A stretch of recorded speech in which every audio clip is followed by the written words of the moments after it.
listeners, and welcome to the second instalment in Pop Screen's Bowie month, tracking the screen career of one David Jones.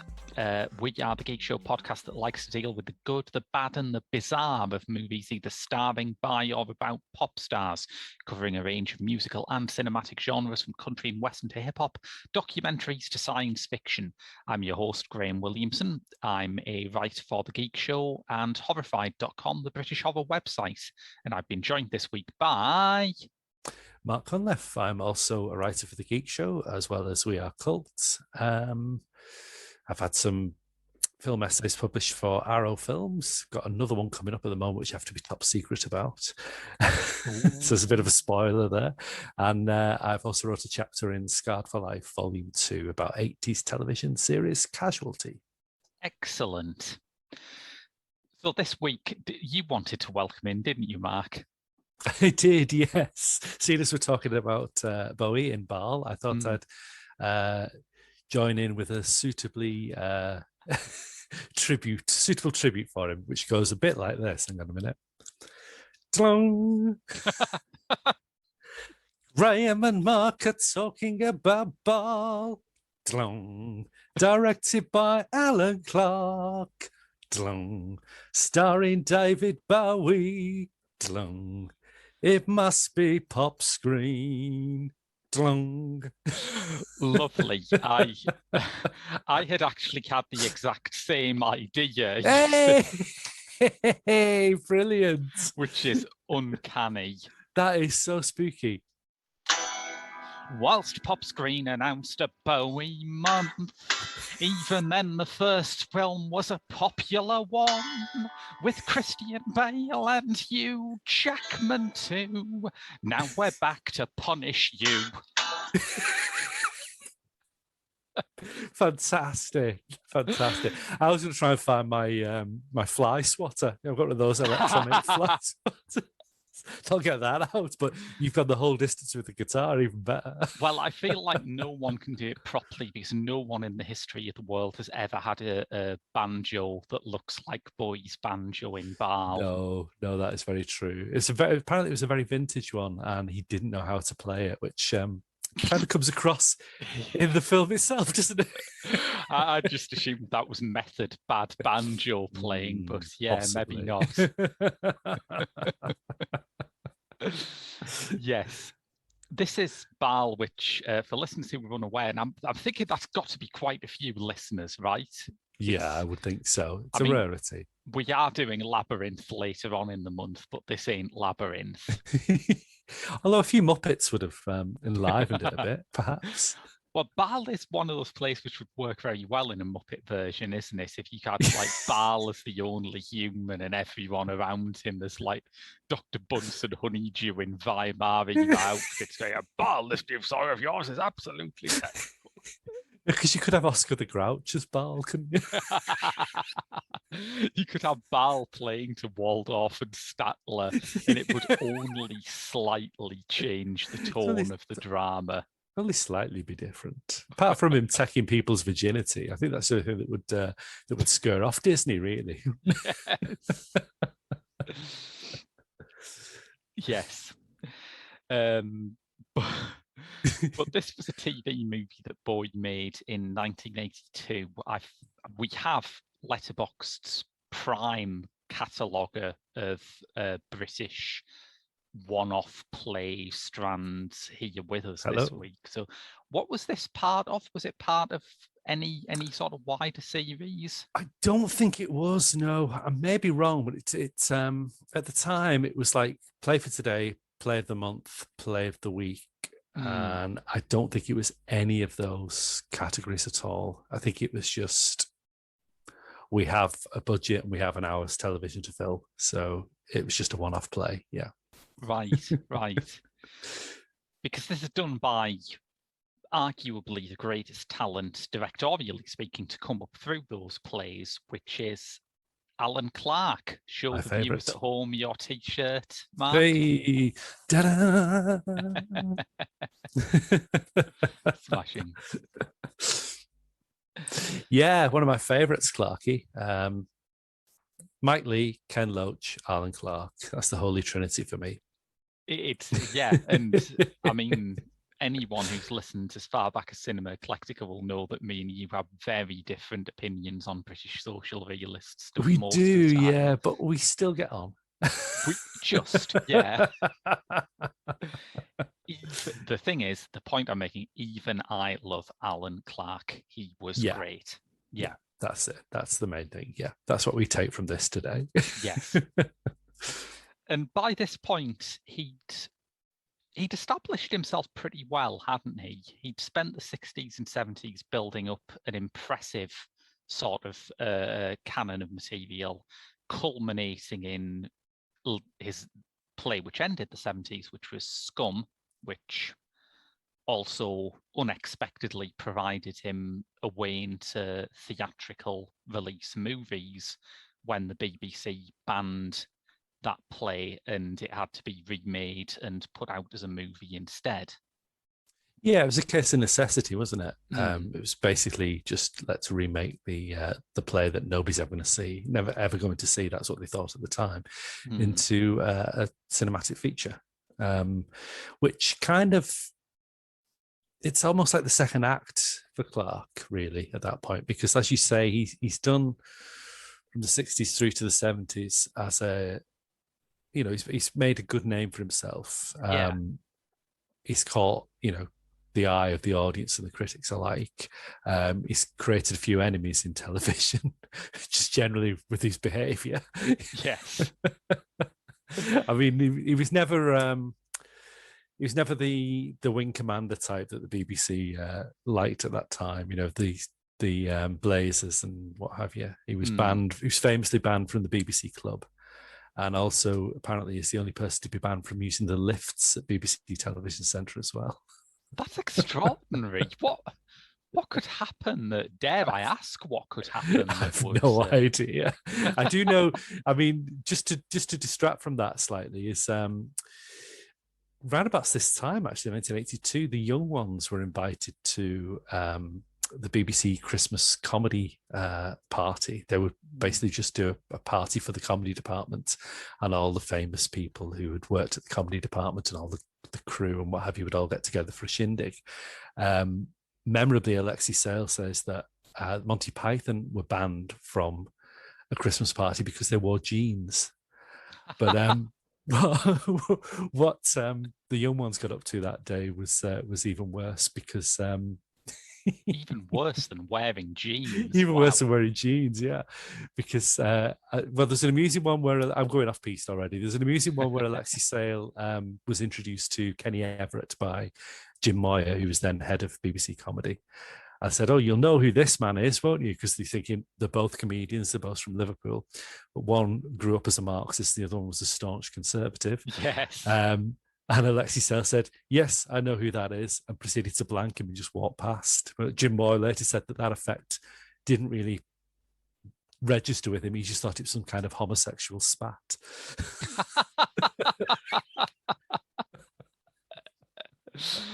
But the real problem happened in the lifts television centre when Roland Rivron decided to show Mrs. Valdoonican his penis.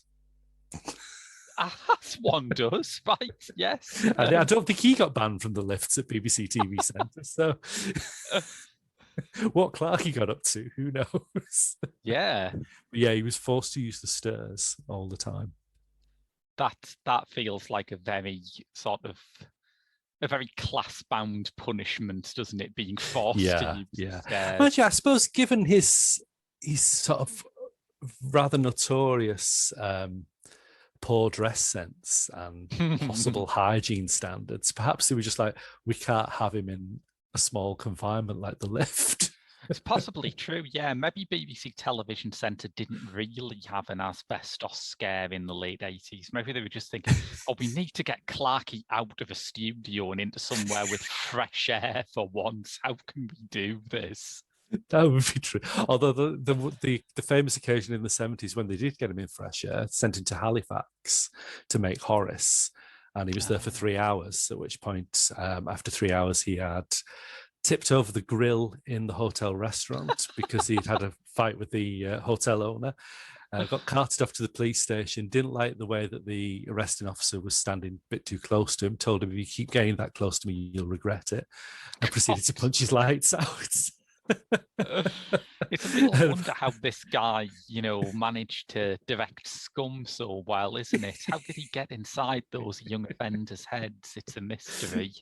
I love the line that the magistrate apparently said, so Mr. Clark, how long had you been in Halifax before this happened? He said, about 3 hours. I said, how long do you intend to stay in Halifax? He said, about 3 weeks.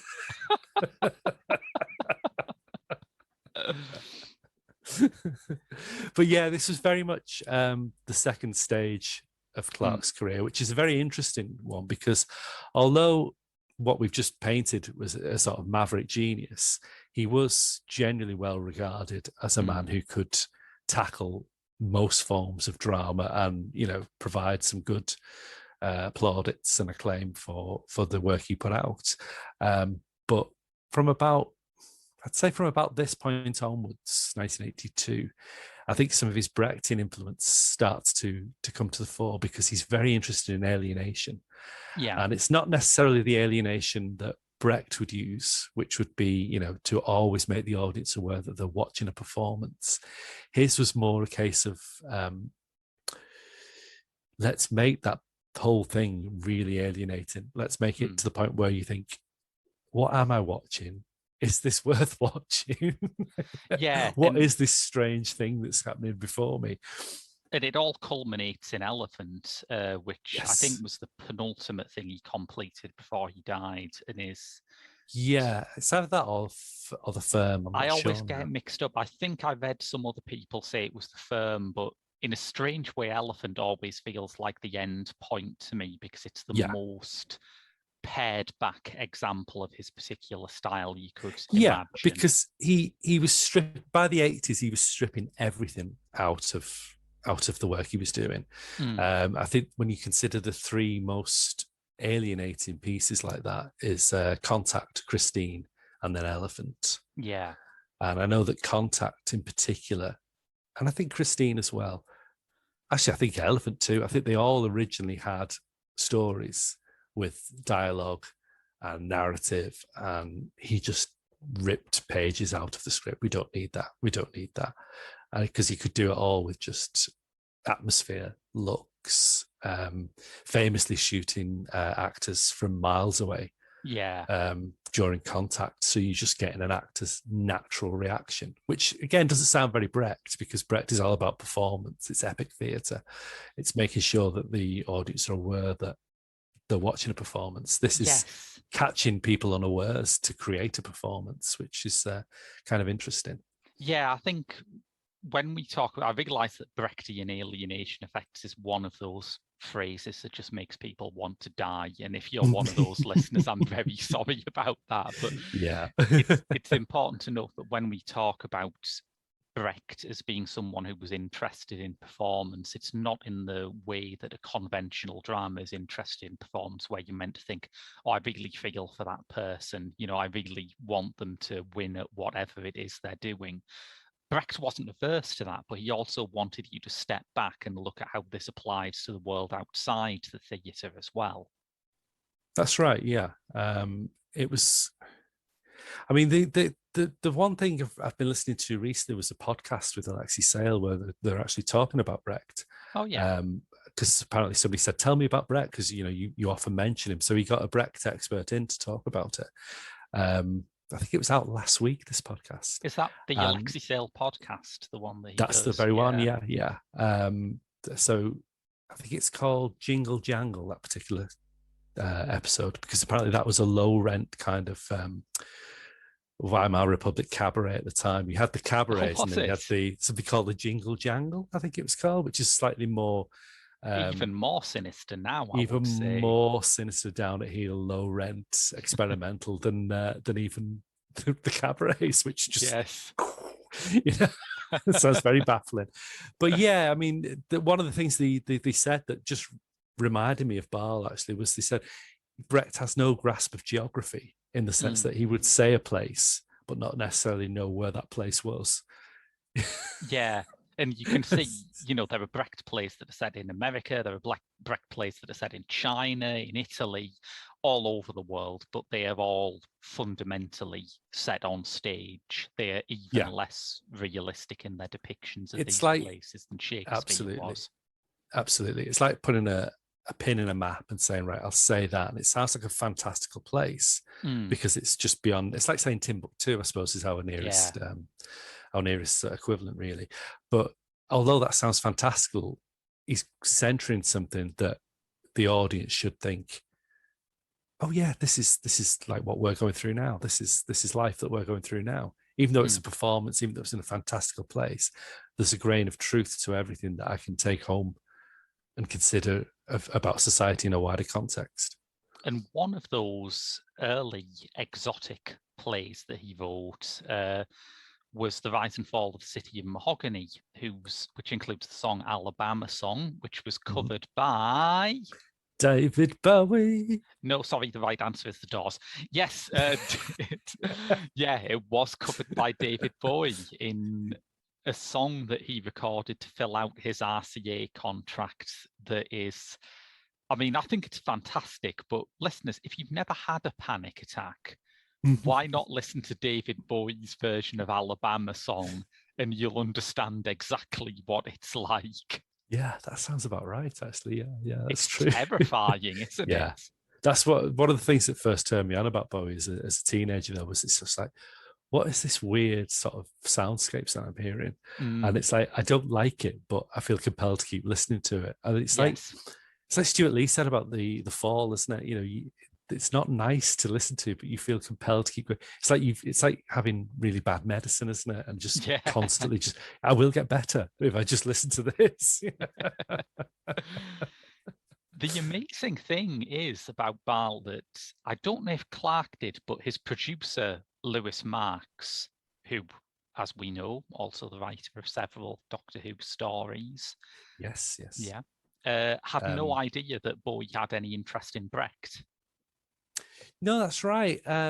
Originally, Clark wanted Stephen Berkoff, but I think Marx sort of dissuaded him of that because I think the argument was Berkoff was too class-centric an actor, and it would ground it in a very English way to do with our class system, as opposed to Bavarian society before World War One, which is when Baal was presumably set, I think. Yes. It's around about that era, isn't it? It was completed in 1919, but it's set, I think, before World War One. Yeah. That's correct. I think it didn't get put on stage till about 23 or something like that. It's technically, it might be his first play, I'm not sure. His first sort of... I mean, I'm sure he wrote stuff when he was a kid, but his first proper play. Yeah. And it's an odd piece of work, I think. Oh, interesting, but very strange. Yeah. I mean, there's some interesting choices that Clark makes that I'm sure we'll get onto. But yeah, I'm not a big fan of it, as we've discussed in private previously. This is an interesting one for me to talk about. I think I'm primarily here because, I love Alan Clark, but even for me, this is quite low down on my appreciation of Clark's work, really. I think I have a warm feeling towards it because the first time I watched it was straight after Bowie died. And you watch it in that context and you think, as you do now to a lesser extent, but you think, oh God, there's no one in the world now who would do something like this. There's no one in the world who would think of it, who would pull it off so well. This is what we've lost. I think rewatching it, yes, I can see that there are many flaws in it. It certainly isn't anything close to, Road or Elephant or Pender's Fen or all those other truly great Alan Clark works. But I do find it a really fascinating and unusual piece of work. It's very unusual and it's very fascinating. Yeah, if it's good, is a different question. But that's the thing, isn't it? Again, it's that idea of like, this is weird, but somehow it's stimulating, and I must see more of it to see what they're not easy gifts to an audience, but they're nourishing. And they But weren't at the time either. I mean, no, not at all. No. as we've discussed with Privilege before, it is tempting to look back at stuff like this and think, oh God, you'd never get something like this made today. And you think, well, they barely got it made then, to be honest. Yeah, that's true. That's true. I mean, the BBC must have been amazed that, like you say, it must have been wonderful to find out that Bowie is into Brecht and German expressionism, because it just seems like a fortuitous moment. But I mean, you've just got the biggest rock star on the planet to play a lead in an hour's piece of television. I mean, that's pretty incredible, really.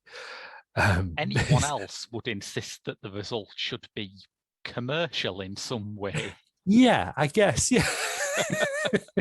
But then we're talking about the BBC, who sort of, gave the Beatles how much to do Magical Mystery Tour for the same sort of length. Look what happened there. but it's a good choice. I mean, I get where Clark was coming from with Berkoff, but I think Bowie's a better choice, because I think even Bowie would be the first to admit he's not an actor. I think he has given great performances, and some of them have been transformative ones. But I think, as with pop stars in movies in general, you have to allow for the fact that there are some people in the audience who are just going to sit back and go, that's David Bowie, in a way that they never would with Steven Berkoff. That's true. But that works brilliantly in a Brecht terms here, because, again, you're always supposed to remember that you're seeing an actor, or you're seeing a person playing a character. I mean, again, going back to the Alexi Sale podcast, the guy, I can't remember the guy's name now, but he was saying that one of the things that Brecht always wanted was sort of anecdotal acting. If I was to tell you today that I fell over in the park, which I legitimately did, I was walking the dog and something flashed out from the bushes and the dog went for it. And I went straight with it. So the dog's went, and I went, and landed flat on my face. Picked myself up, and that. It's that kind of anecdotal sort of acting that I've just had to do a dog impression. I've had to do that. Oh, I fell over. You put voices on, you might say, I then bumped into the neighbor who's like, oh, look at the state of you. What have you done? You're doing that voice automatically, aren't you? Yeah. Sometimes you don't even know you're doing it.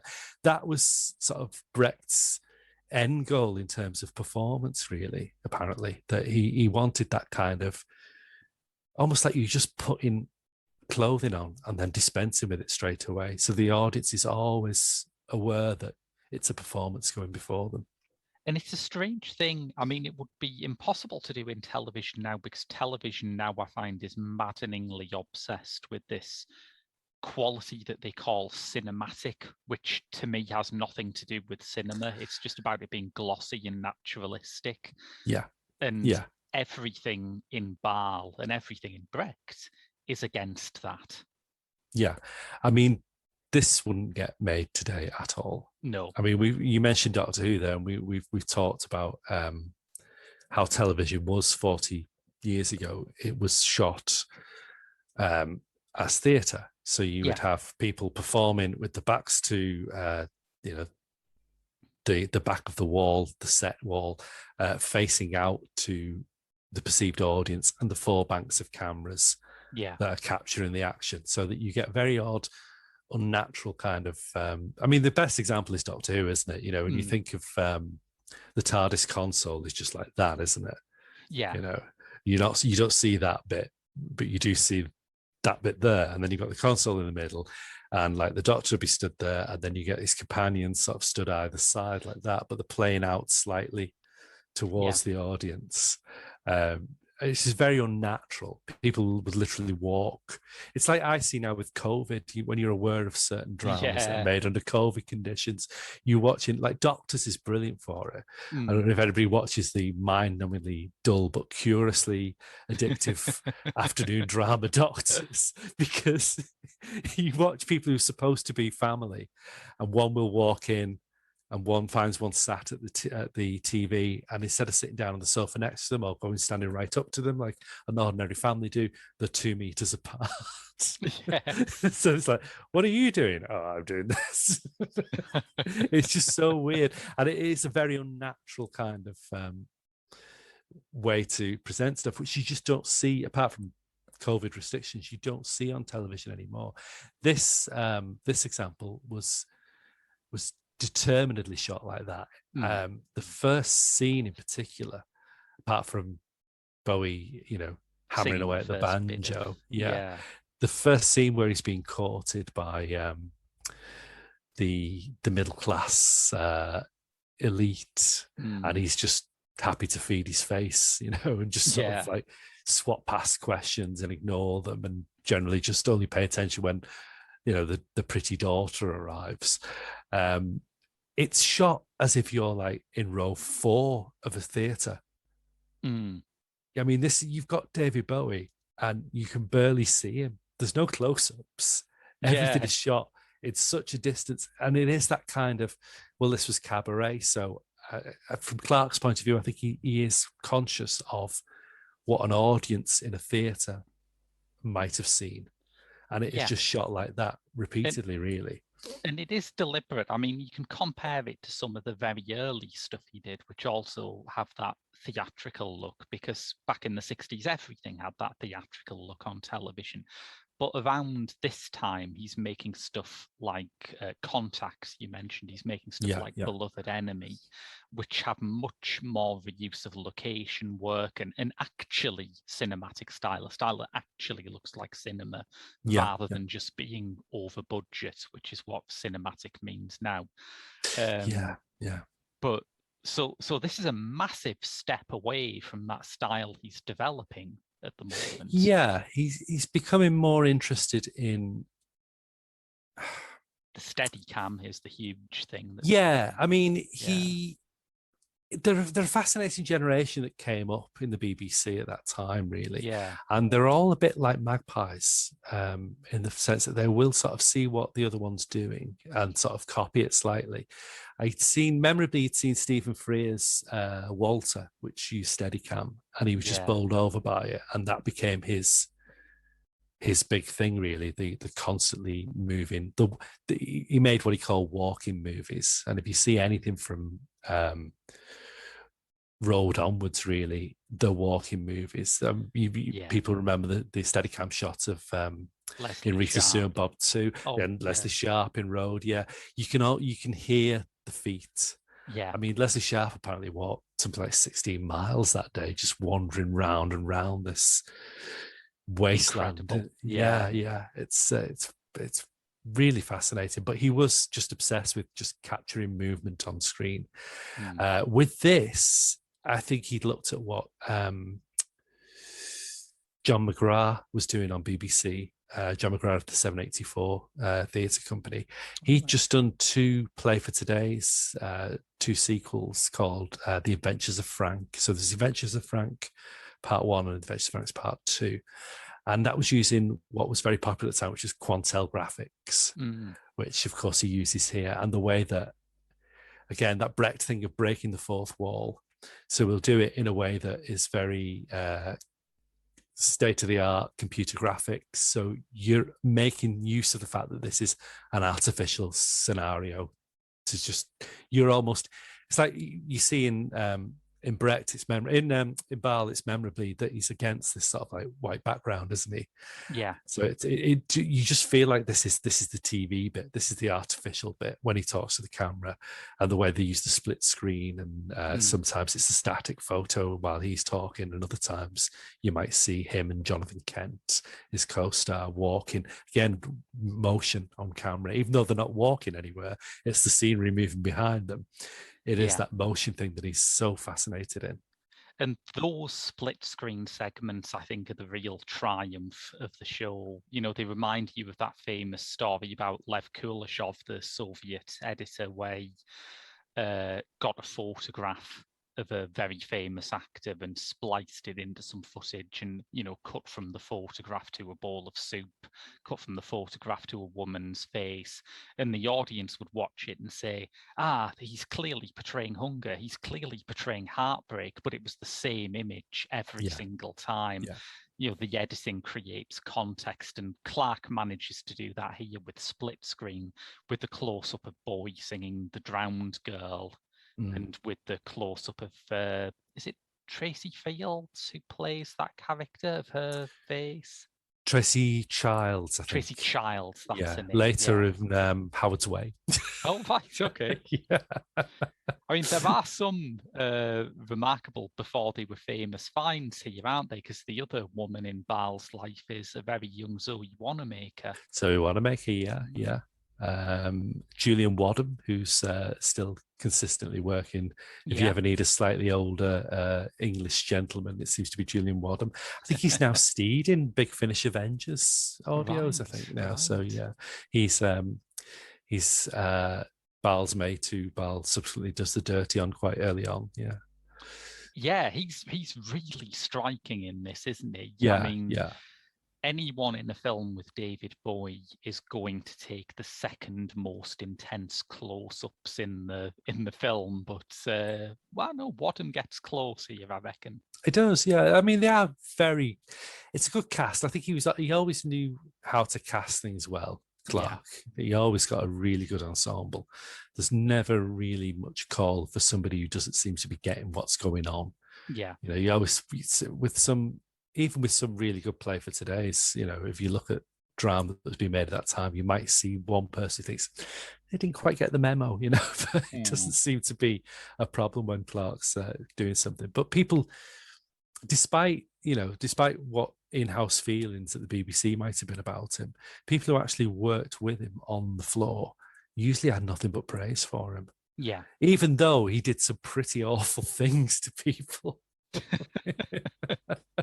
Like the most famous one is Scum, where he sort of like lined up the actors and then lined up the black kids, for the murder ball scene. The black kids were just locals apparently. Right. And he got between both groups, and he'd go up to the black kids and go, "These are calling you something awful, these are not Ponzi actors, you've got to show them, you're going hard on these." Then he'd go up to the actors and go, "They're really going to fucking murder you here." He was all about dissent and just trying to get something really exciting on screen. Definitely. And I think that's why he has this incredible track record, doesn't he, of discovering new talent. Yeah. And you think of people like Tim Roth and Gary Oldman and what have you, they will still, and Janine Duvitsky as well, memorably starring Diane, they will still speak incredibly highly of him, incredibly highly. Yeah. I do wonder how much Clark saw in the character, of himself in the character of Baal as well, because it's that kind of scruffy genius that sort of people want to run to, but also are also repelled by as well.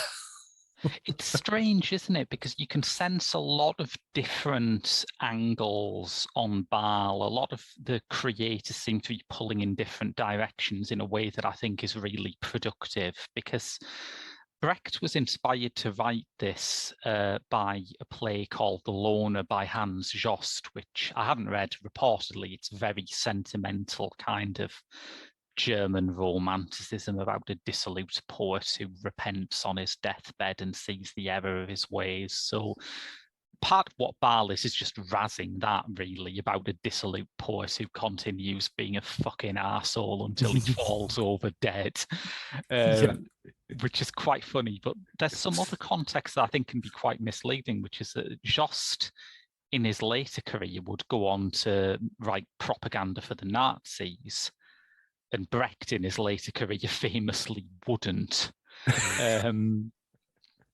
So it has that air of being kind of a warning tremor of Nazism, but I don't think Baal himself is a Hitler analog, really. I think it's more about trying to find the rotten underbelly of that kind of sentimental, bucolic, happy dancing peasants Germany that the Nazis used as propaganda, rather than saying, that this guy is, he's not Steerpike in Gormenghast. He's not meant to be analogous to Hitler in that way.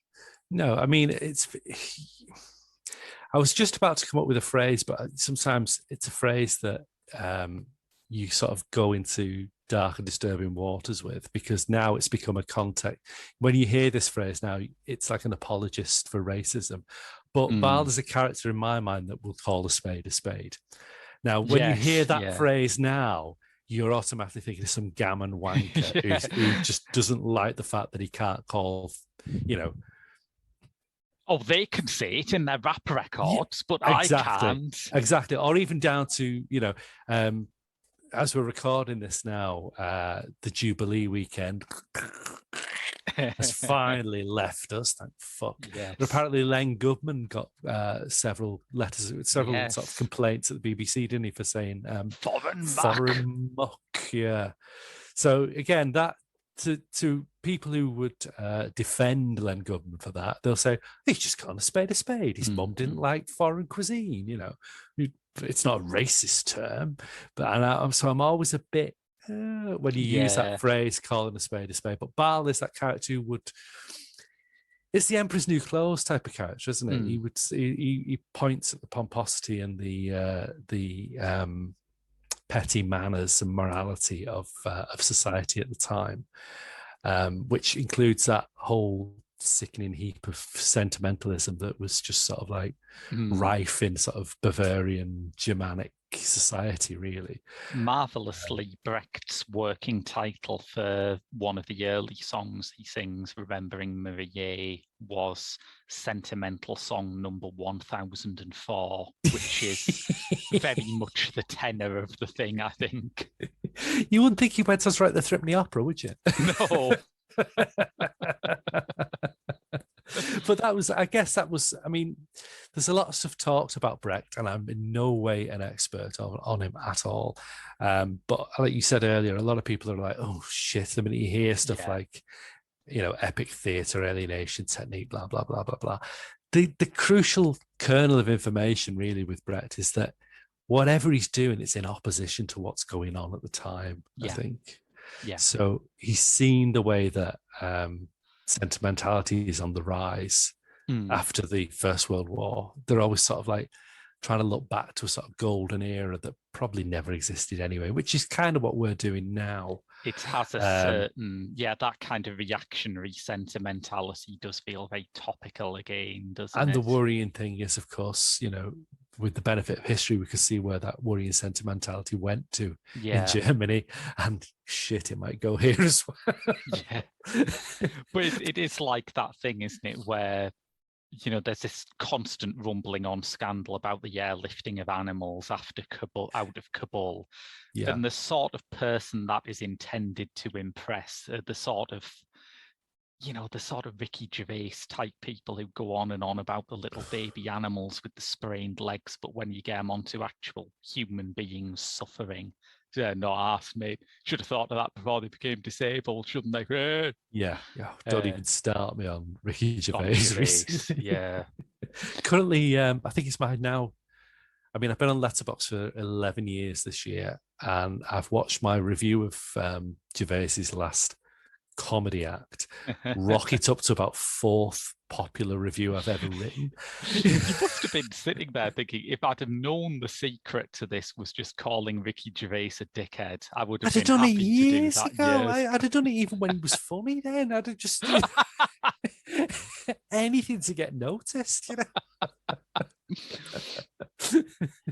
Yeah, it's true what you say about Baal in Clark's version being a character who is someone you find yourself drawn to despite his repellence and despite the unforgivable things he does. He gets your vote, doesn't he, in the long run? Whether that's intentional to the source material, I'm not entirely sure.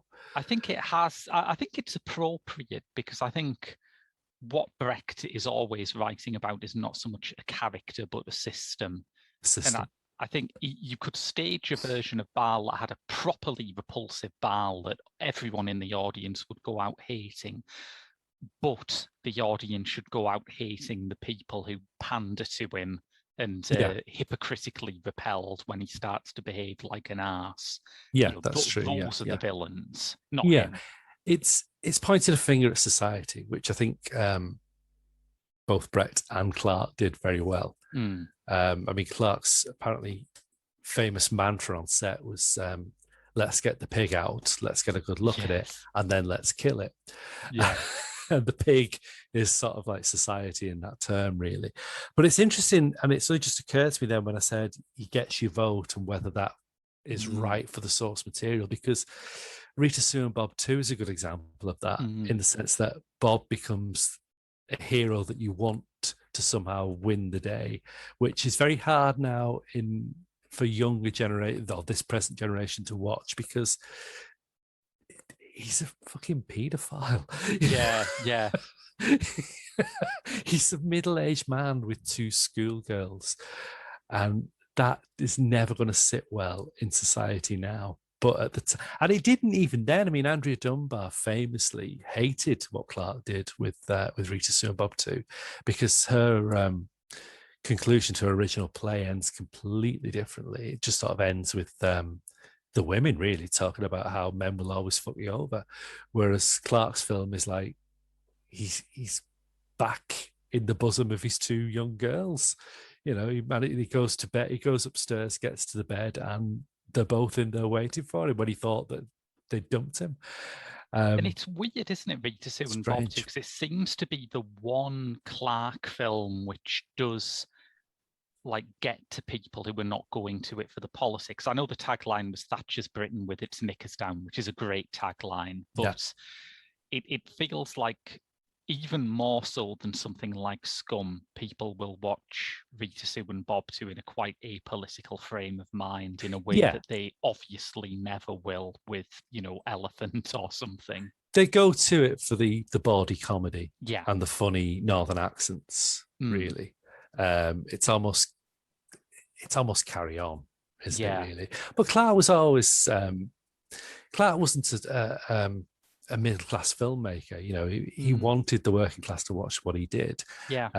So, I mean, he famously used to say that, I think somebody came in on set one day with like The Guardian or The Independent, you know, a whole stack of newspapers, and he'd sort of say, you really need to read the fucking Sun. You know? Get everything you want out of that, you know? Yeah, which from Scouse, I mean, obviously it's before Hillsborough, is it? Yeah, Danny Boyle told that one. Yeah, they need the fucking Sun. Everything's in there. But of course, it's before Hillsborough, so I suppose slightly more forgivable. Yes, exactly. Now you sort of you'd have to take the context, but again, that is meant to be a challenge, isn't it? You are meant to go a bit to that, aren't you? And there's a part where you think, is he just trolling you? Yeah. Or is he just, you know, or does he genuinely mean that? But I think a lot of it is trolling, but I think it's a way that he kept his finger on the pulse of what his audiences wanted. I don't think Clarke would have read this. I don't think for one second Clarke would have voted Conservative, put it that way.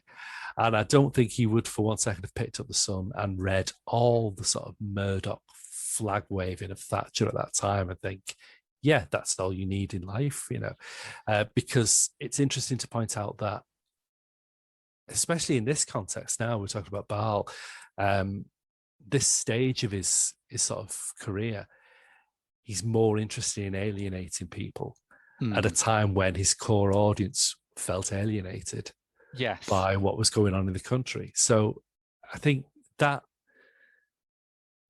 the feelings of his core audience definitely come into play with what he's doing with screenplays at that time, to just dispense with scripts and structural narrative and just say, I can do it with movement, I can do it with you know, certain shocking scenes like Elephant, because it's just one after the other, isn't it? Or Christine, just watching young children just shoot up while children's television plays in the background. You know, these are shocking scenes, and it is supposed to repel, you know, because these people are disenfranchised. So it becomes almost like filmmaking of disenfranchisement. Yeah, and I think it also links in, I mean, particularly with Christine, it links into what he's seeing going on in the country in general. And this is Yeah. easier to see when you look at his work in the context of those astonishingly good BFI box sets that came out a few years back of all this TV work that survives. You look at his early plays, you look at something like Sovereign's Company, and it's a play about an institution. It's a play about a particular institution, how it works, how it affects people. And by the point in Thatcherism when he's making Christine, those institutions are gone from people's lives. You know, anything that could have helped someone like Christine in the years gone by, whether it's social services or the church or local government or the NHS, they're being pared back and sold off. And all you have in its place is what he's exploring in films like That and Elephant, which is just the sort of numbness of bad things happening. The chasm of where things would have stepped in and now no longer there. I mean, it's very true. I mean, you're talking at a time when sort of like, you know, for want of a better term, it's not particularly politically correct, but, you know, asylums were then suddenly occurring, the communities coming into play. You know, the things that you used to rely on in society are no longer prevalent. And he was very much an institutional filmmaker. I think somebody once called Kubrick an institutional filmmaker as well. And there's a certain overlap in their styles, I think, certainly with Steadicam and stuff like that. I mean, it'd be interesting to try and watch something like Sovereign's Company and then watch Full Metal Jacket to see what sort of way he's both looking at military life. So yeah, he was definitely an institutional filmmaker, but at the point of the 80s, I think he's interested in the lack of institution or what institution has been replaced with. What it's almost like the negative aspects of institutional sort of structures and foundations are now just society becomes this blob of institution. It's full of negative context. You know, I mean, even with Rita Sue and Bob too, you know, there should be someone intervening in that situation. You know, absolutely, the people who watch it and hate Bob have a point. If this was a Ken Loach film, there'd be social services at the end coming in to sort of like, you know, realize what's gone on. But this isn't. This is it's an Alan Clark film, and it's played for laughs. Yes, it's very, very funny. But watching it now, certainly in the context of a very dear friend of mine who watched it and didn't like it particularly because of, you know, the sense of abuse that's going on there, and the sense of unequal ground between male and female characters. I see it too, absolutely, but I see it as a critique of the patriarchal society that we continue to live in. But at the time in the 80s, it was even worse because, you know, we didn't have that level of awareness as we see now with like characters like, you know, Jimmy Savile, Stuart Hall, Rolf Harris. You know, these were predators out in the open, and people would turn a blind eye because it just, people thought, well, that's what goes on, you know. And it's horrible to look at now, and it's telling. It's interesting that George Costigan, who played Bob, one of his last big roles on television recently was as a paedophile police officer in Line of Duty. One of those great cinematic TV programs that the BBC are more keen on making now, with a Photoshop picture of him shaking hands with Jimmy Savile. Oh, is that the one where they had the Jimmy Savile? Yeah, that was very odd, wasn't it? I remember that people talking about that when it was out. It's really interesting to see how that plays, really, especially with Costigan apparently said that on set, talking to Clark, Clark apparently said to him, how do you see this panning out, this film? And he said, well, I don't know about you, but I want him to win because, you know, you're playing that part. You've got to invest a certain empathy. You've got to be a sort of advocate for your character, haven't you, even if they're awful. Yeah. Exactly. And Clark said, well, so do I. And I can see why Andrea Dunbar hated that because, again, it's men getting one over on her. Yeah. But like I say, and I may be wrong, and I'm sure my friend in particular will pull me up about it. And I'm sure a lot of more feminist people than me, although I do consider myself to be a feminist, and more women who might listen to this podcast or watch this podcast might say, yeah, you're talking about your housemates, but I'll go with it. I do see it as a critique of patriarchal society on the framework that we allowed things to go on at that time with that kind of, it's just a laugh, isn't it? Yeah, and I think that's definitely Dunbar's intention. I mean, my main, other than Rita and Bob too, my main knowledge of Dunbar comes from one of my favourite British films of the century, which is Cleo Barnard's The Arbor. It's an absolutely incredible film, fantastic film. Tracks her life and her daughter's life and is just devastating. But her daughter's in some way identified with Rita and Sue.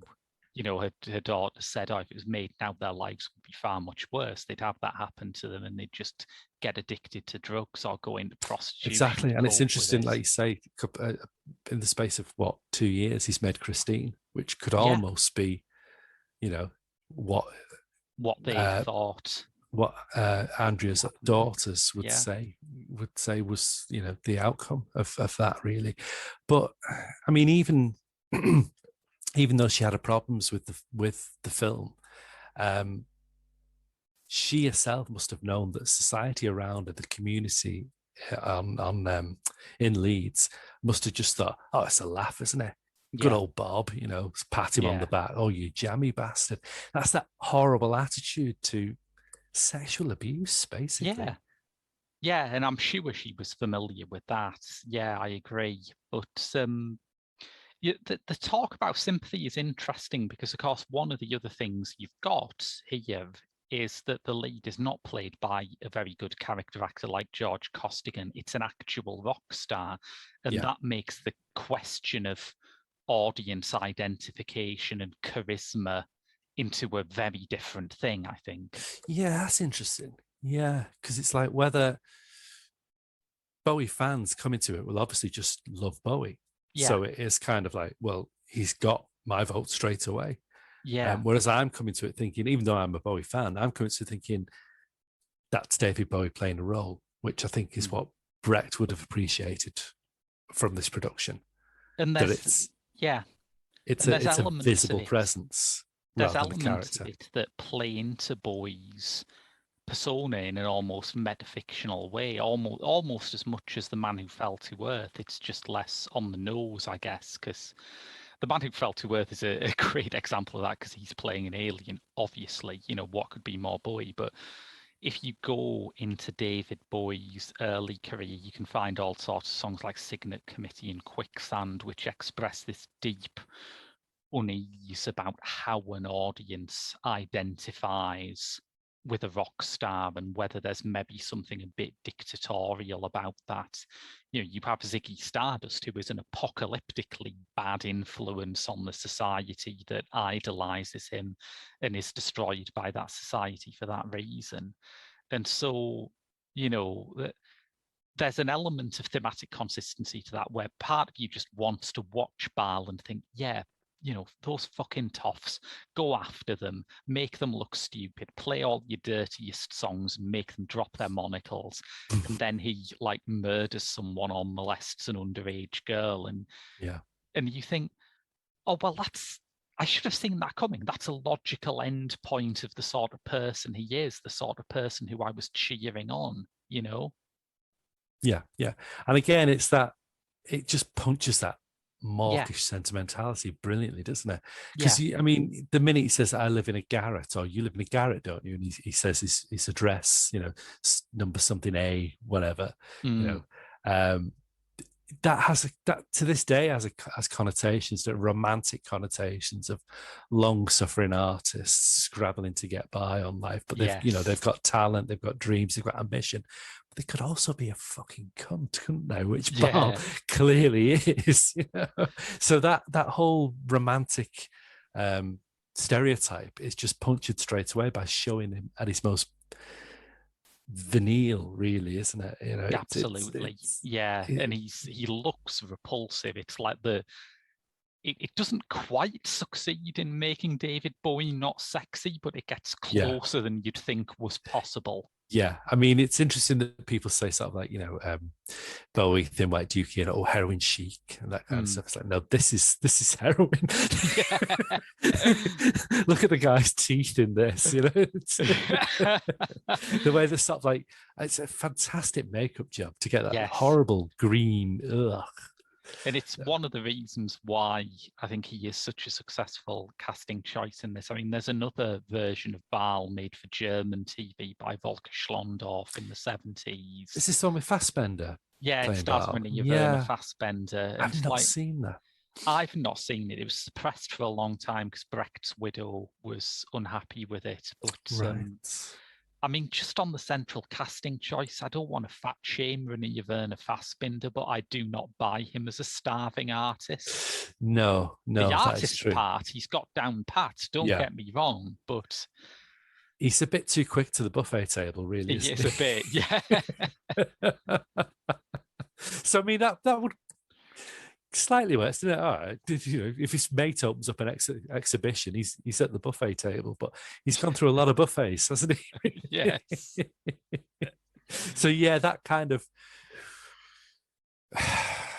elegantly wasted look that Bowie was famous for is not there. It's more of a 40-inch wasted look, really. Yes. But this is an interesting spot in Bowie's career, I think, that rarely gets analysed in the depth it does, because he's in a transitional period. He's just come out of his infamously exploitative contract with Main Man Records. He's going to release Let's Dance fairly soon. But in between, he's sort of playing around. He's doing a lot of different, interesting things, of which this and the soundtrack to this are some of the more intriguing and the more, the ones that feel more like someone who's thinking, I'm going to do a big pop album, but before I do, let's see if I can sneak this in under the wire. Yeah, I'm going to play around a bit, really, isn't it? But also, I think it's interesting that the 80s becomes his sort of decade for acting as well, isn't it? It's like he knows that he can put on roles, that his whole sort of like music career has been to adopt a role, shed it, create another role. Yeah. And now he's seen a second opportunity to do that in a more condensed way of just, I've got 90 minutes of screen time to fill. I'll do a role. Because you think, I mean, what I still think to this day, my favorite Bowie performance is Merry Christmas, Mr. Lawrence, which fantastic. I think is a fantastic performance. And anybody who says that he can't, he's not, I don't think he's an actor, but anybody who says he can't convince in a role hasn't seen that film, really. Yeah, I would cite that as the most immersive thing that he's done, certainly. Yeah, and they all come relatively quickly from here on, don't they, really? Yeah. I think, I'm not sure the exact dates, but I'm sure Merry Christmas was doing about 84 or something like that, and this is about 82. So I mean, and then Labyrinth's about 86, isn't it? Yeah, so they're all sort of coming relatively quickly. And it's interesting that, it's interesting that it happens then, because of course another part of what happens as the 80s go on is that he hits his first serious wobble in his music career. And you can look at those 80s films and the soundtracks that came with them as being almost an alternative history of Bowie. If he wasn't making stuff like Tonight and Never Let Me Down, he is where his head was also at, that he could have been at. Yeah, I think we take it for granted now, don't we? But it's like nobody knew that rock and roll had a lifelong career. It wasn't meant to be something that you could maintain into your 50s or your mid 70s or whatever it is that the Stones are at now. Yeah. So these were like the first sort of generation to make a full lifelong career out of it. So I suppose Bowie hitting 40 is probably thinking, this might not last forever. I might have to sort of diversify into something else. Yeah. And it's only right that it might be movies. And of course, he just done the Elephant Man, didn't he? On Before stage, going yes. to Baal. I think it was the Elephant Man that Mark sort of spotted him from, really, and thought, well, let's see if we can get him. It was a big turning point in his career as an actor, because I mean, he'd been in The Man Who Fell to Earth, which is amazing. I adore that film, but it is based to a large part on his existing persona. Yeah, He'd been in Just a Gigolo after that, which was a major flop.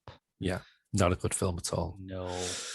And then suddenly he's in The Elephant Man, and that's a real transformative piece of acting. Famously, he did it without any prosthetics. He conveys Joseph Merrick's disfigurement and physical limitations purely through his own physical movement. Physicality, yeah. It's all the best stuff he learned from Lindsay Kemp, really, isn't it? The whole sort of mime stuff, the idea of using your body as a performance tool. My body is my tool. Is a tool. Yes. I'm a mime.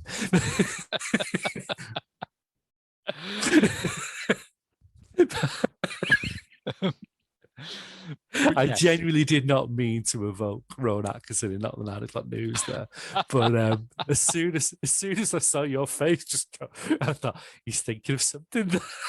What have I just said? And he just came straight in with a quote. But yeah, I mean, it's I think you've hit something there when you said, like, The Man Who Fell to Earth is based solely on his presence. I mean, it's cracked actor, isn't it? It's sat in the back of the limo with the fedora hat on. I mean, that's the biggest and best audition piece you can get for The Man Who Fell to Earth, really, isn't it? And I mean, we'll be diving more into The Man Who Fell to Earth next week, but like this, it was not intended as a pop star vehicle. There were lots of quote-unquote proper actors who were linked with it. O'Toole was up for it, wasn't he? O'Toole, Robert Redford was. Right, okay. Yeah. That would have been interesting. Yeah.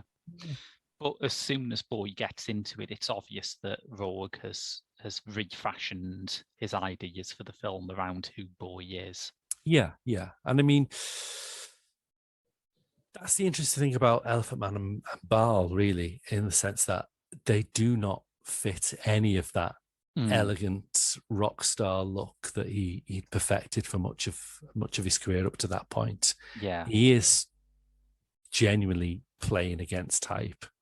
Yeah. To play John Merrick and then to play horrible, dissolute, rotten-tooth artist. I mean, I think if he'd had a mind to it now in 1982 and he said, we want some jumped up artist who looks rotten, his teeth are awful, he thinks nothing of abusing people, you'd probably go for a punk, wouldn't you? You'd probably ask Johnny Rotten what he was doing that week, So. Yeah. Interesting. Yeah. And of course, Bowie was left alone, by the punk generation. They never saw him as one of the kind of parents they needed to kill. Yeah, I mean, he's sort of nicely exiled in Germany, wasn't he? Which again is an audition piece for this as well, really, isn't it? But he sort of escaped the wrath of punk's "Kill Your Darlings," really, didn't he? But in a way, I suppose that makes it more seamless for him to just adopt this guy straight away. Whereas, in the same way that the album he'd released before this, Scary Monsters, is very much him looking at the developing kind of synth pop and new romantic landscape and putting on a persona that reminds you who did it first. You can read Baal as being him applying the Scary Monsters template to punk in that way, I guess. I think so, yeah. Interesting, yeah.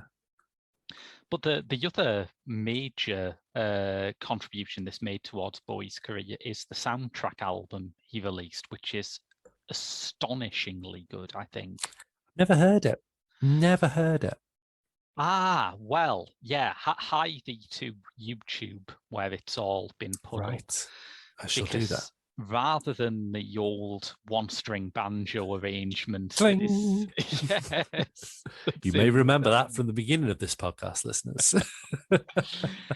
Rather than that, he got Tony Visconti in to orchestrate it with like a German pit orchestra.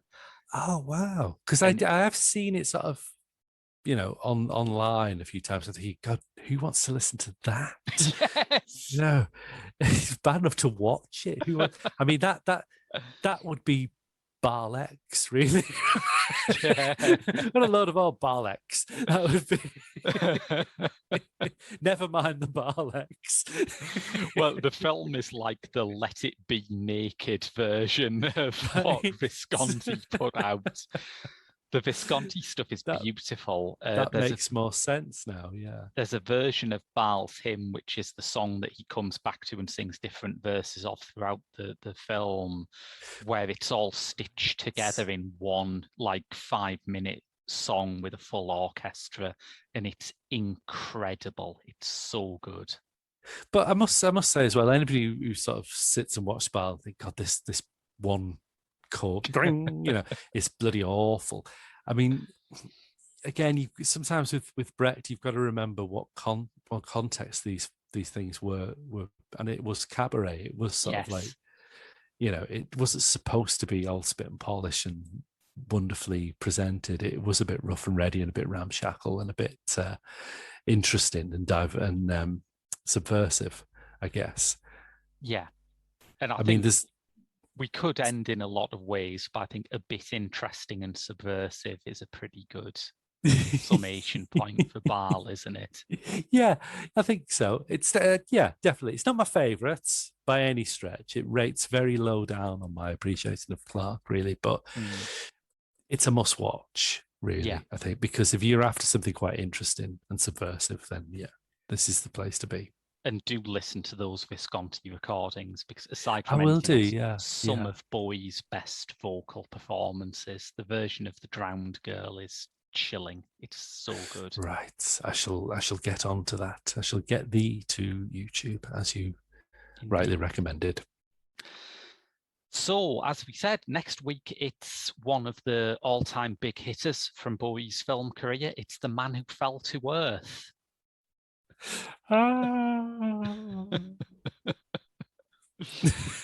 Yes, until next week, that's all from Pop Screen. I've been Graham. And I have been Mark. And we'll see you next week.